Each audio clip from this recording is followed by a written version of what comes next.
Deep in the Maya Golden landscape, a forested area that expands from the mountains to the coast of Belize, there is important conservation work taking place. But there are also farmers whose livelihoods are thriving inside this forest. It's a partnership led by Yashe Conservation Trust, where natural resources are being used sustainably to support Mayan families across several communities.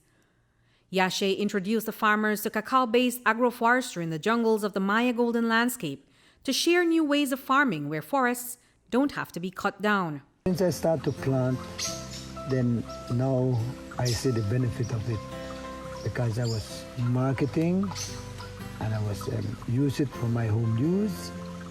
I make chocolate and I do my chocolate drink and everything it's benefit me. Unlike current cacao trees, you don't have to plant year after year so that you can harvest. Cacao trees, you just need to maintain them, chop under them, and then you have them for 20-25 years. And that's how Yashe Conservation Trust implemented the first agroforestry concession within a protected area. It's a model that shows that conservation and economic activity can coexist harmoniously.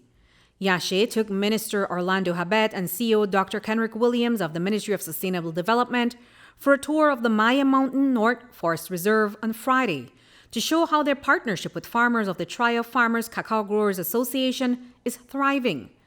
The 936-acre concession is in its fifth year of cacao productivity, and this has changed the quality of life for all the farmers involved and helps in the conservation of biodiversity in the area. We have been promoting is really harmony between nature and human development for the benefit of both. In this case, the Trio farmers have rights access to land within the reserve, of course with rules and regulations to follow, but at the same time they're conserving what is already there because Maya Mountain North Forest Reserve was without management for quite an amount of years. So we had a vast amount of deforestation and clearances happening and things a little bit out of control.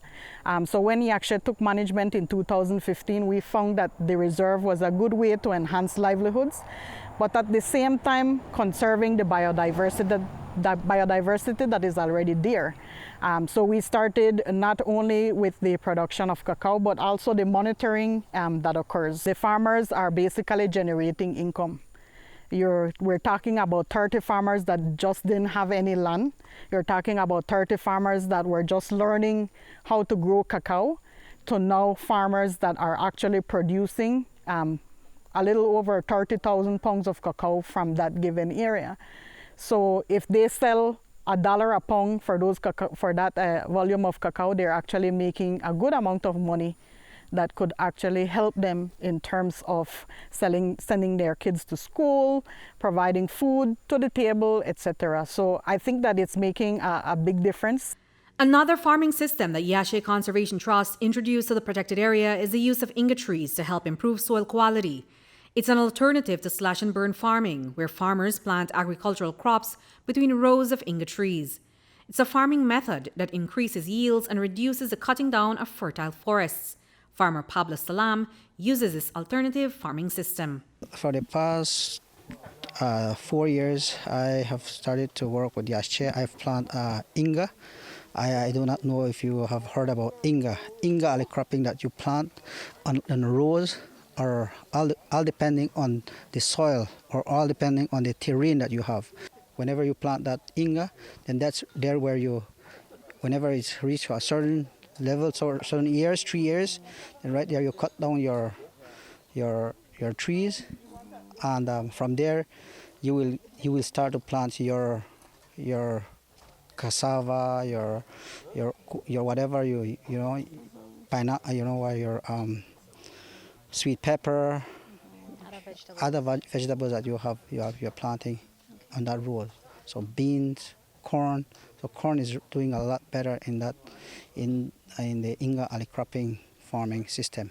Yes, so that's what I've seen. According to Chief Executive Officer Dr. Kenrick Williams of the Ministry of Sustainable Development, this model of balancing conservation efforts and income-generating activities within protected areas is an example that has potential to be replicated. Williams says it is a different approach that indicates that these protected lands don't always have to be closed off to communities.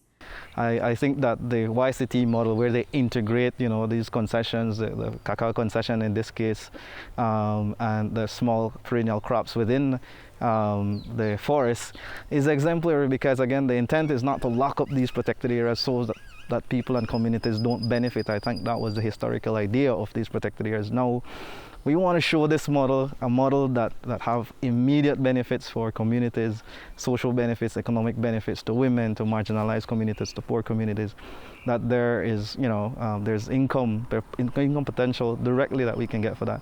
We're looking to scale this up at, other protected areas that allows for that type of management approach. Because, again, given the economic times, we have to be innovative in the approach. And so it was important to come and see this type of agroforestry application and to see how we can apply this across the country so that communities get direct benefits from our protected areas. Reporting for News 5, I'm Andrea Polanco.